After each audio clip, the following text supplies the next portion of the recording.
Ser educadora significa reconhecer primeiro quem eu sou e poder se descobrir junto ao outro, porque a gente não é sozinho, a gente é no coletivo.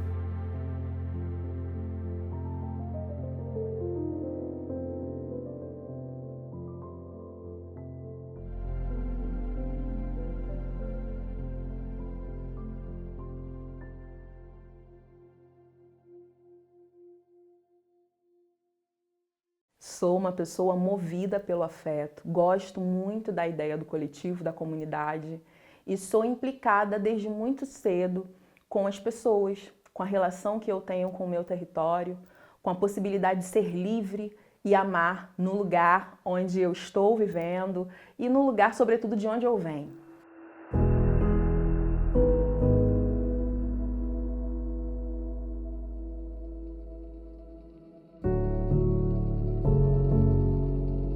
Ela é infantil, menina, morava no Morro da Providência, na Travessa Verônica, que é uma viela do morro, e que só tinha uma escada e não tinha muitos espaços para brincar. Eu fui uma filha única até os 7 anos de idade, então entrei na escola muito cedo e vivi em casa uma solidão que a escola apresentava para mim como possível de ser revertida pelos amigos que eu tinha naquele espaço. Então, eu cresci sendo uma amante da escola. Eu queria estar no espaço, eu gostava de descobrir as salas de aula, eu gostava do formato das cadeiras, eu gostava das atividades que eram colocadas, eu me divertia muito naquele espaço e eu percebia que aquele era o meu lugar no mundo para poder ser livre. A educação, ela é uma busca pareada. A gente busca as nossas histórias e descobrindo as nossas histórias, a gente encontra as histórias de outras pessoas. Aos 7 anos de idade, uma professora Irlã, maravilhosa, hoje uma colega de trabalho, ela me dava aulas e um dia Irlã nos chamou a atenção por conta das faltas de outros amigos nossos que não estavam indo para a escola. Naquela época, ela ficava preocupada com a questão de reprovação por faltas. E ela falava, gente, se vocês virem essas crianças, peçam para que elas venham para a escola. 2 dessas crianças que ela citava, que faltavam bastante, eram minhas vizinhas, 2 meninas. Essas meninas pertenciam a núcleos familiares onde tinham a mãe e elas como a segunda responsável pela casa.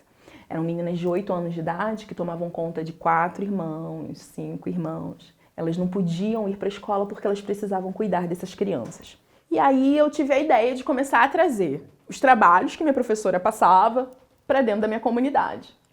Eu ganhei um quadro preto do meu pai, um resto de laje que eu tinha, ele botou um bico de luz e eu comecei a dar aulas particulares. Sem cobrar nada, claro, mas eu chamava de aulas particulares e essas minhas amigas começaram a participar. A gente começou com 4 crianças e a gente tinha dias com 12 crianças, foi crescendo muito. E dali aquilo foi tomando forma. As minhas amigas, com o passar do tempo, conseguiam ir para a escola. A gente começou também a cativar um pouco mais a atenção e a preocupação das mães delas, que perceberam esse movimento porque entenderam de alguma forma que elas estavam tendo o seu direito à educação negado. E as mães puderam refletir sobre isso, porque é um assunto tão complicado que às vezes não é por uma questão de maldade.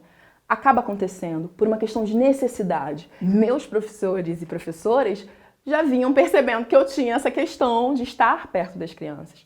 E aí, nos anos finais do ensino fundamental, eu fui carinhosamente direcionada a uma escola de formação de professores por uma diretora, minha diretora Regina Selle, e acho muito importante dizer o nome dela, porque ela representa todo o corpo docente da Escola Municipal Darcy Vargas, que é de onde eu vim, e que apostou muito em mim. Eu não tive 1 ou 2 professores, né? Eu tive um grupo de professores que me colocaram muito para frente no que tange a possibilidade de me tornar uma profissional de educação.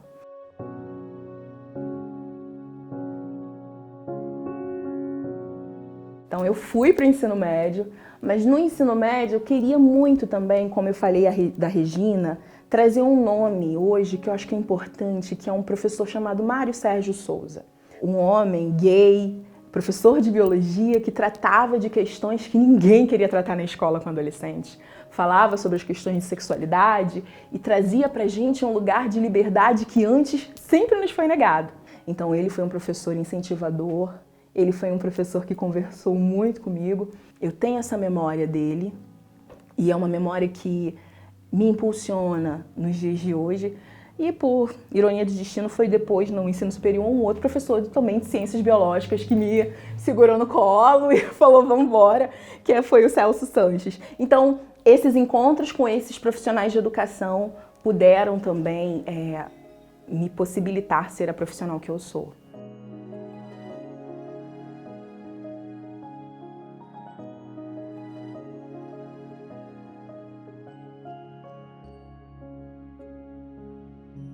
A escola, ela é um espaço que precisa ser um espaço de proteção. A nossa luta em educação é justamente pensar a escola como um lugar de acolhimento, de proteção e de diálogo coletivo, comunitário, democrático, para a gente discutir juntos soluções para o caos que é a nossa vida e para a possibilidade, abrir a escola para a possibilidade da gente poder sonhar coletivamente.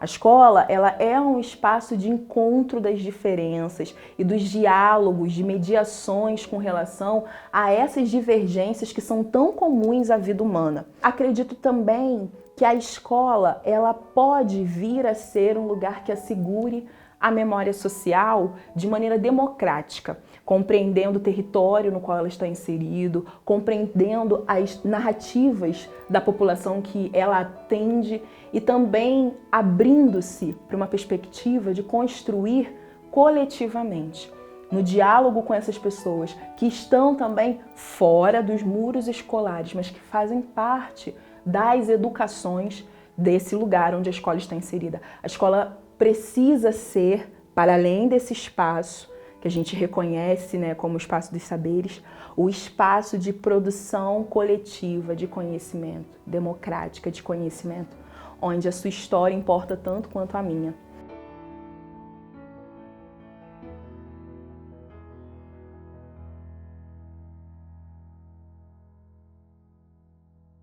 Dentro de um colégio estadual, Colégio Estadual Júlia Kubitschek, eu tive a oportunidade de saber de um curso junto à Fundação Oswaldo Cruz, Fiocruz, né, no Rio de Janeiro, que queria debater com jovens sobre ciência e tecnologia, o Fórum Ciência e Sociedade. Eu precisava ter uma profissão e aceitei o desafio. E o Mário Sérgio me acolheu, sem nunca ter me visto antes. E eu comecei a participar dessas reuniões junto à Fundação Oswaldo Cruz. E é lá que eu começo a perceber que o que era discutido era muito próximo do que eu vivia. E eu adorei a ideia de poder falar sobre ciência e tecnologia com a galera da minha comunidade. Então, a aproximação da ciência e da tecnologia a partir de uma metodologia educacional me fez questionar os motivos pelos quais as pessoas que moravam no mesmo lugar que eu não tinham a possibilidade de acessar a água, não tinham a possibilidade de discutir o desenvolvimento sustentável como as demais pessoas que faziam parte daquela formação comigo. Naquele ano, que foi o ano do Brasil na França, e junto a outros 12 jovens do Rio de Janeiro e de Brasília, nós passamos numa seleção e fomos ser os embaixadores do Brasil nas discussões sobre desenvolvimento sustentável junto ao CNRS na França.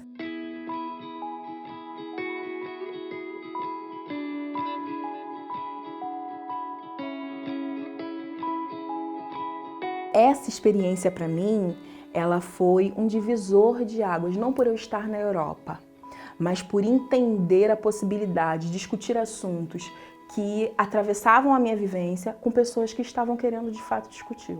Foi uma possibilidade de esperançar. A educação é isso, é uma possibilidade de você esperançar. E ali eu tive a possibilidade de pensar, será que é possível mudar a minha realidade? Será que, nossa, vai ser muito incrível se eu levar isso lá para a comunidade e a gente passar a ter saneamento básico. E eu acho que o jovem precisa disso. O jovem precisa acreditar que é possível sonhar e que dá para fazer alguma coisa.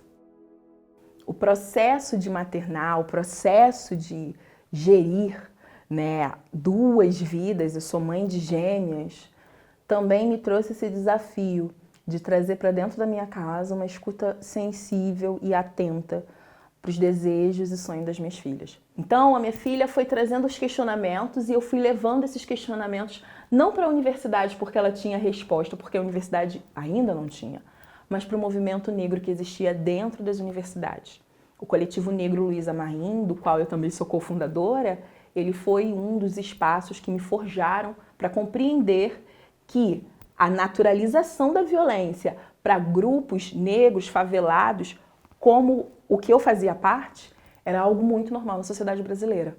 E eu precisava pensar em formas de falar com a minha filha sobre isso, de maneira contínua, de maneira a educá-la a compreender onde é que ela estava inserida. Eu comecei a procurar histórias que se aproximavam da nossa realidade. E foi assim que eu conheci autoras e autores incríveis. Então é a partir disso que a gente começa a pensar que as crianças precisam estar em casa, protegidas, durante esses infelizes acontecimentos, mas que nesse momento elas sejam acolhidas por narrativas de pessoas como nós, que de alguma forma conseguiram vivenciar situações parecidas, mas que persistiram em lutar em prol da liberdade.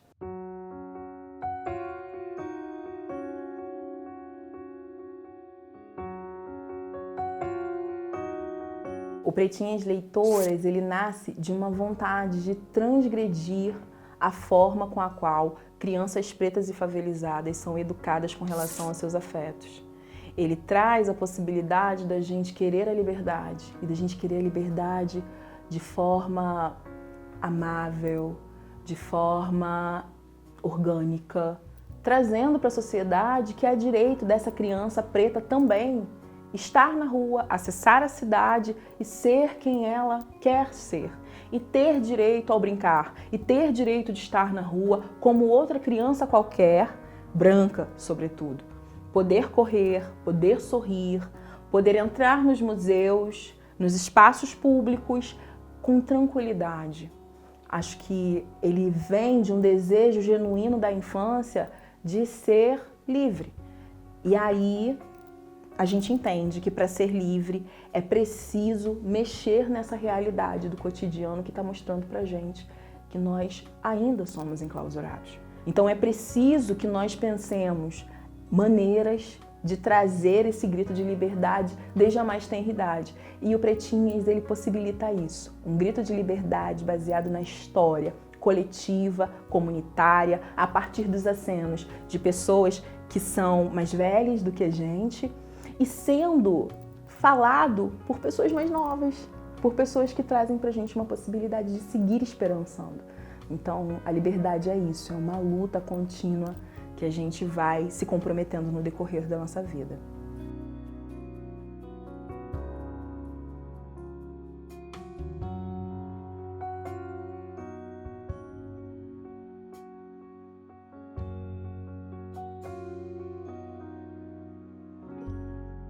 Nós precisamos resgatar movimentos básicos de sermos humanos uns com os outros. É falar com o outro, é ver o outro, é construir com o outro um momento de escuta, de fala, de acolhimento, de reconhecimento que tem nos faltado no cotidiano. A literatura é um espaço no qual a gente pode se encontrar e não se perder jamais. Ela produz encantamento. E o que produz encantamento no ser humano fica para sempre na memória. Veja que o que eu disse anteriormente sobre as pessoas que me marcaram não tinha a ver com o conteúdo que elas passavam por horas a fio, mas com a maneira com a qual elas me olhavam, com a qual elas me percebiam. Então, estar com as pessoas que a gente gosta, descobrir mais sobre elas, é algo possível para todos nós. É possível que a gente conte histórias nossas, dos outros, de como foram originados os territórios nos quais nós estamos e assim dar base, dar fundamento para que as crianças possam ter de onde tirar as suas vontades de mudar o mundo. A gente não começa mudando o mundo todo, a gente começa mudando o nosso mundinho ali pequeno, arrumando o nosso quarto, arrumando o nosso bairro, tentando ver a nossa rua. É assim que a gente faz as grandes transformações. Então é muito importante para a criança ter a oportunidade de compartilhar suas leituras com as pessoas adultas, com as pessoas mais velhas, e é muito importante para as pessoas mais velhas, para que a gente também não perca a esperança na vida, compartilhar com as crianças as nossas vontades, os nossos desejos, as nossas histórias, aquilo que nos trouxe até aqui. Então não é sobre criar algo novo, é sobre, numa perspectiva Sankofa, olhar para trás, resgatar a nossa história, para que a gente possa saber juntos para onde nós devemos ir.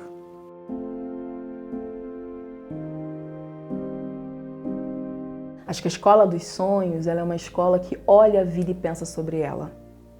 E que oferece um espaço para o ócio também, porque a gente cansa e reconhece que a gente cansa, que a gente precisa de respiro.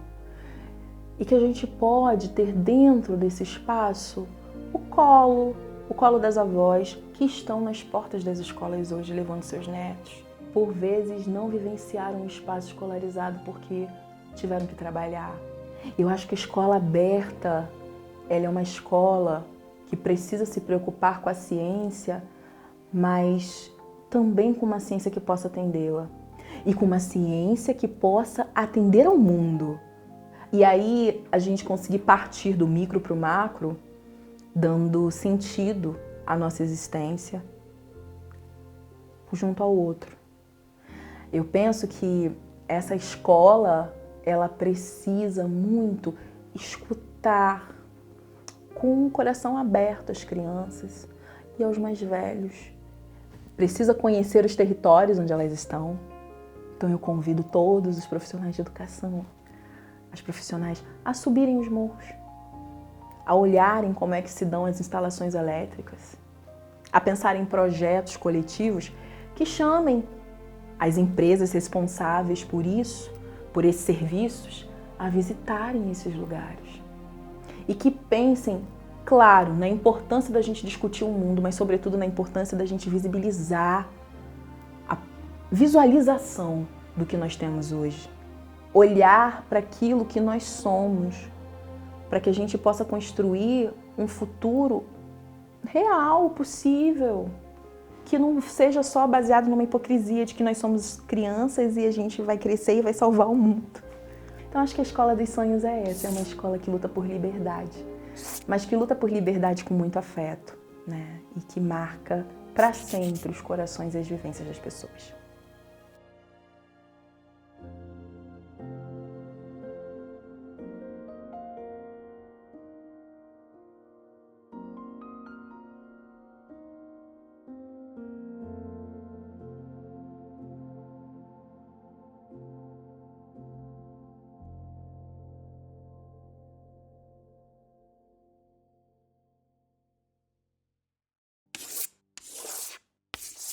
O que mais me marcou na minha adolescência foi eu poder estar com os meus amigos, bem todos os dias, estudar junto com eles, porque na outra escola que eu fazia parte, eu não tinha muitos amigos.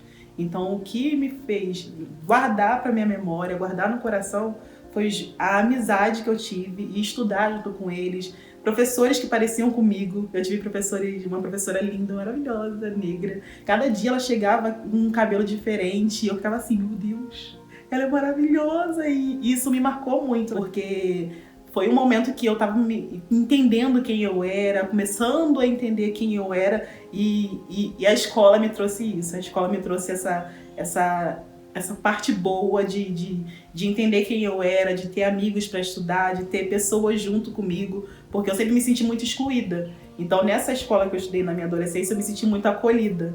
E principalmente por ter uma professora que me representava, porque eu me via nela. Então, isso é o que me faz lembrar da minha adolescência.